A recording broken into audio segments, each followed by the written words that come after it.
Hello बच्चों, let's read the question. So question says that 1 gram of sample of this cobalt NH2 CH2 NH2 NH2 whole thrice NCl3 whole thrice is dissociate in 25 gram of water and freezing point of the solution is basically minus 0.87 degrees Celsius.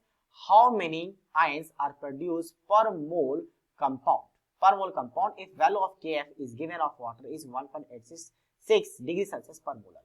तो यहाँ से हम क्या use कर सकते हैं, freezing point की बात हो रही है, हम depression in freezing point use कर सकते हैं। तो डिप्रेशन ऑफ फ्रीजिंग पॉइंट क्या होता है, एफ आ जाएगा, that is equal to van't Hoff factor into molality into Kf।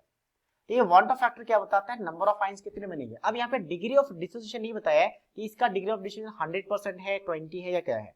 तो हम क्या मान के चलेंगे, degree of dissociation means alpha का वैल्यू 100 मान के चलेंगे। तो आई का वैल्यू जो भी आएगा वही नंबर ऑफ आयंस बन जाएंगे।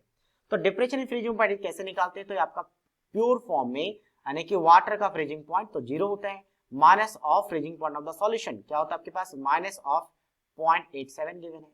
और ये किसके ऊपर वांट ऑफ फैक्टर निकालना है। मोलालिटी कैसे होगा, तो मोलालिटी होता है आपका number of moles of solute यानी इसका। तो number of moles of solute कैसे निकालेंगे, 1 डिवाइडेड बाय इसका मोलर मास, इसको मोलर मास से डिवाइड कर लेते हैं। तो इसका मोलर मास क्या हो जाएगा, तो इसका मोलर मास अगर कैलकुलेट करेंगे तो ये आ जाएगा 345.5। कैसे कैलकुलेट करेंगे एक बार सुन लो कि सबसे पहले हम सबका इंडिविजुअल मास को ऐड करेंगे। जैसे कोबाल्ट का कितना होता है 63.5, कोबाल्ट के लिए बस लिख देता हूँ, बाकी सबका पता होता है 63.5। फिर नाइट्रोजन 14, हाइड्रोजन 1, कार्बन 12, सभी का पता है, क्लोरीन 35.5, सबको ऐड करेंगे इतना आ जाएगा। अच्छा, उसके बाद क्या था, ये तो नंबर ऑफ मोल्स आ गया। अब डिवाइड करते हैं mass of solvent in KG. तो केजी में नहीं है, ग्राम में है, तो ऊपर हम मल्टीप्लाई कर देंगे 1000 से, तो केजी में बन जाएगा। तो ये मोलालिटी आ गया और साथ में केएफ का वैल्यू कितना गिवन है क्वेश्चन में 1.86। तो यहां से हमें आई का वैल्यू निकालना पड़ेगा, क्रॉस मल्टीप्लाई करते हैं 0.87 मल्टीप्लाई, ये तो कैंसिल आउट हो जाएगा कितना टाइम्स, 40 टाइम्स। तो अब ये 40 क्या हो जाएगा आपका, डिवाइड में आ जाएगा, 40 डिवाइड में आ चुका है, साथ साथ में 1.86 डिवीजन में जाएगा और ये 345.5 ऑफसेट जाएगा। अब हम इसे कैलकुलेट करना है, तो कैलकुलेशन के बाद ये वैल्यू आ जाता 4। तो 4 आ गया, मतलब नंबर ऑफ आयंस कितना हो जाएगा, नंबर ऑफ आयंस 4 पर मॉलिक्यूल। ठीक है, हाउ मेनी क्या पूछा था, हाउ मेनी आयंस प्रोड्यूस पर मोल ऑफ कंपाउंड। पर मोल ऑफ कंपाउंड मतलब पर मोल ऑफ कंपाउंड, पर कंपाउंड कितने आ जाएंगे, पर मोल लिख दो, हालांकि मोल ऑफ कंपाउंड 4 आ जाएंगे। मतलब ये जब डिसोसिएट हो गया 4 आयन लिखेंगे।